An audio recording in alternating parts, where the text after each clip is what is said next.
You're feeling burnt out, you know you need help, but you don't know who to hire first. One of the most common questions I get, do I hire admin or do I hire a clinical staff member? Today, I'm going to go through a simple exercise that you can dissect to understand exactly who you require in your business and why. Hi guys, and welcome back to my YouTube channel. I'm Nurse Sarah Louise, the founder of the Business Injection. I built my clinic from a humble back garden with a £10,000 personal loan.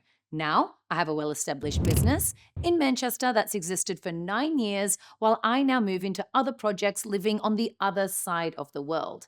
And today, I'm going to share with you some of the real-life experiences and choices and decisions I've had to make to give you guys the best information so you don't have to make the same mistakes as well.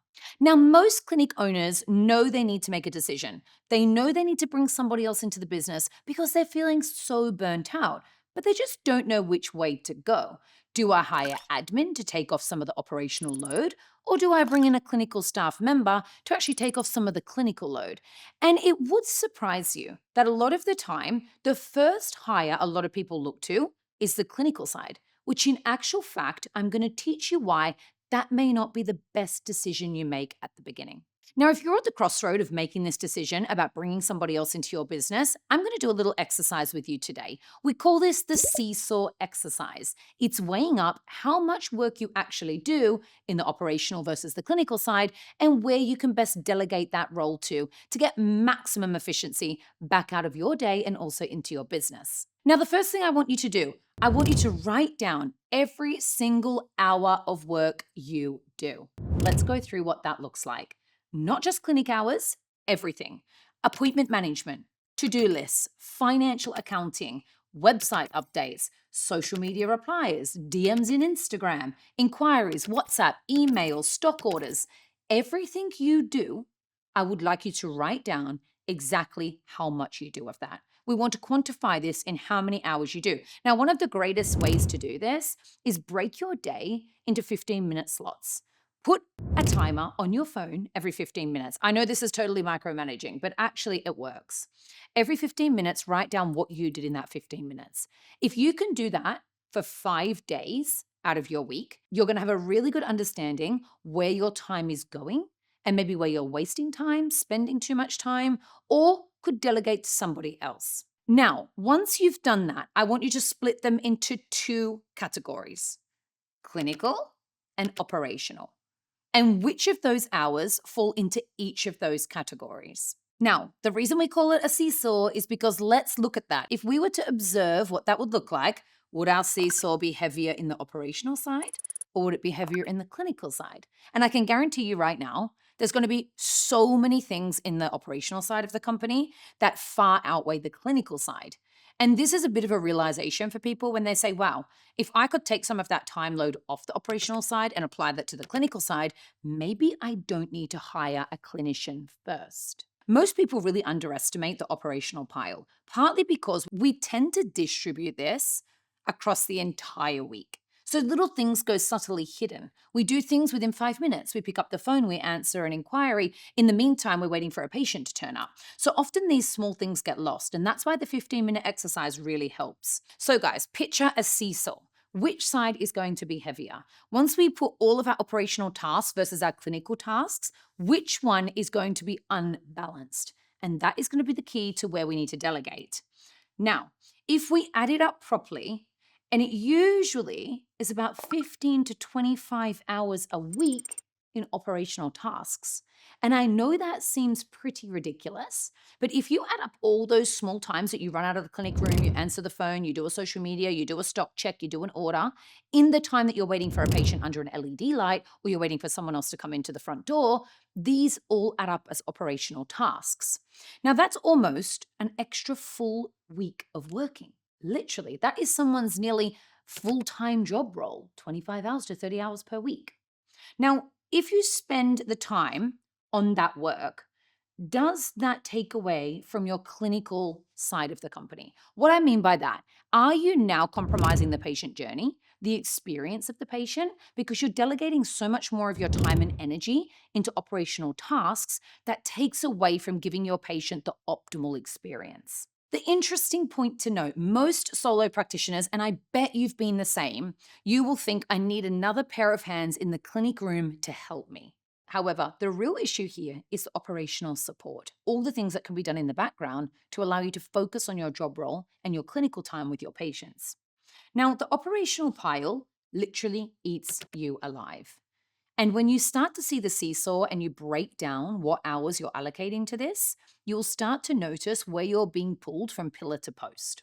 Now, a lot of the time they'll say to me, I have a clinical capacity problem, and I'm going to teach you how we really understand if you do or not and which way we go. The 3 questions we are going to ask today. Question number 1. What is your current diary utilization, meaning your occupancy? How busy are you? What does that percent look like? Do you have gaps in your days? Are you running at 110% versus are you running at 60%? If you're full or above 85% consistently, this could mean we can point to more pair of hands in the clinical room, right? Unless in the next question we answer this differently. Now, just to point something out here, if you've still got gaps, there's still room for you to create more revenue in the company and for you to be busier. So technically, we would want to focus more down filling bums on seats, as we say, getting the utilization higher, and getting more acquisition into the company or increasing your rebooking. Question number 2. How many more clinical days are you willing to work? So let's have a look at that figure. If we're sitting at 90% utilization, you don't want to open up any more clinical days. That means that we're pretty much hitting the roof, right? We're going to need to delegate.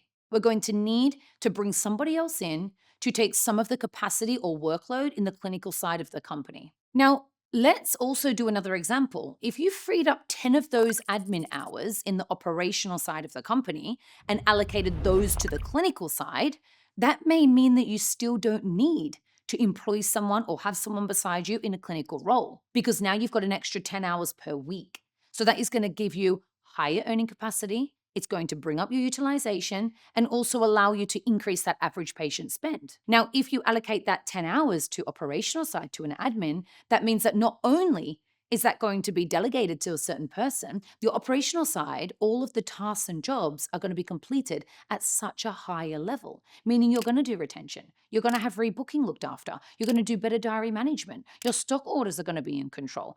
The way that the company flows is going to have more consistency and more stability across the brand. So it's not just thinking about how busy am I? Do I need to delegate clinical hours? It's about where is it going to be the most efficient if I place another set of hands in the company. And question number 3, where are you currently at versus where do you want to be in a revenue target? So if you need to make more money, we need to think of ways to be able to do that, right? Are you able to increase the utilization? If you're 100% utilized and you can't bring any more patients into that clinic because you don't want to work any more hours, that means that we either have to delegate to a clinical person or we have to increase our average patient spend. One of the two. However, if you don't have the room, so you don't have another room to bring another set of hands in, or the other person is not going to be delegated on the days you're off, that's going to really slim your options quite a lot. So we need to work out, are you seeing the right amount of patients right now? Versus do you need to see more patients? Versus do you need someone to delegate some of those patients to? If you were to step back and stop in the clinical hours you do, would you then delegate the operational hours to you? Or would they need to go to somebody else anyway? What does that look like? What does the journey look like? What is the vision? What are you working towards? At all times, I think a lot of practitioners, they look very surface level and they look very imminently. They don't actually look at the vision and the journey long term. Are you growing a brand? Are you growing into a corporation and a business, not just a clinic? Because if that's the case, at one point you're going to have to delegate either way, whether it's in operational or it's in the clinical side. Now, if you need admin first, let's have a look. Every hour you spend on admin, say you've done your hours calculated, and we times that by how much admin is going to cost you. Now, if we're going to hire admin, it's generally going to be anywhere in the realms of £12 to £15 per hour. I'm talking physical person in the premises, not a virtual assistant. Now, that's going to be a fraction of the cost of a practitioner, correct? So Before we do the maths, I'm going to get into what they handle. Let's think about all the things for 12 to 15 pounds per hour your admin can start to do. Inquiries, bookings, deposits, rebooking calls, review requests, stock ordering, supply emails, cancellation management, which no one seems to look at, social media scheduling. They are the engine room of your clinic. They are not just the hi, bye, the welcome, the cup of tea at the beginning. It goes far beyond that. And this is the operational efficiency and the architecture of the foundations of how your business runs. Now, they free you to do the only thing you can do right now, which is treat patients and generate revenue. So they give you access, they give you freedom. And this is where they become very priceless in the cost of the investment of admin. Okay, so let's go on to the maths now, which everyone doesn't like, but this is the harsh reality of what it generally costs. So, if a practitioner comes in for a 6 to 8 hour shift, it could cost you anywhere between £120 to about £150, right? Let's say that an average patient spends that comes through the door is £150 per patient that comes in. If you are spending 3 hours on admin, you're taking an opportunity away from yourself that is £450. 150 times 3 patient opportunity equals £450. If we were to delegate those 3 hours to admin, it would cost us anywhere in the realms of £45. So now you can start to see cost versus benefit of having admin in your company. It's not just about the experience, it's about the overall operational efficiency and also the revenue and the growth capacity within your company. Now let's look at that on a 5-day. So if we have got £450 across 5 days, we're now at £2,250 per week as an opportunity for you to create more revenue in your company. Now, if we do that across 48 working weeks, which also is even scarier, we are looking at £100,000 you've lost clinically. £100,000 in clinical opportunity that you have lost. Now, an admin hire, let's put that into perspective, right? That's going to be around about £25,000, £30,000 per year. You're still £60,000 to £70,000 better off per year by having an admin and freeing yourself up to do the clinical work. So when you start to look at the math, it can very well make sense for you to delegate these roles to someone in admin. Let's look at the practitioner test. Now, this is the only right move to go if all 3 of these are true at once. Your diary is genuinely full consistently, not just your best months we're talking about. Your rebooking rate is strong. We would want to see that at least over 70 to 75% rebooking. And your systems are already in place. So you can hire a practitioner that is coming into protocols and processes and therefore is going to be able to be trained easier. And they're going to be more sustainable and be able to deliver rather than just bringing them into chaos. Now, if all of those 3 are true and you can wholeheartedly say yes to every one of those, you can hire the practitioner. But the caution here, be really careful. I have watched clinic owners hire a second clinic practitioner when they've only had around about a 30% rebooking rate. Now let's think about what the impact of that is long term. When the new staff member is seeing new patients, that means that we are potentially losing 7 out of 10 patients. That is going to become very frustrating for you as a clinic owner because you're going to be churning through patients. And what you're going to start to say is, they can't keep patients like I can. You're almost setting them up to fail. So that's the first thing you need to keep in your mind. A second practitioner is not going to solve that problem. They're not going to solve the rebooking issue. That is where you need to have a system in place prior to that and making sure that the things that you're teaching are being passed on to the next staff members so they can do things in the brand way, in the way that you want it delivered, in a process, in a protocol. Then this is a fantastic way to introduce that.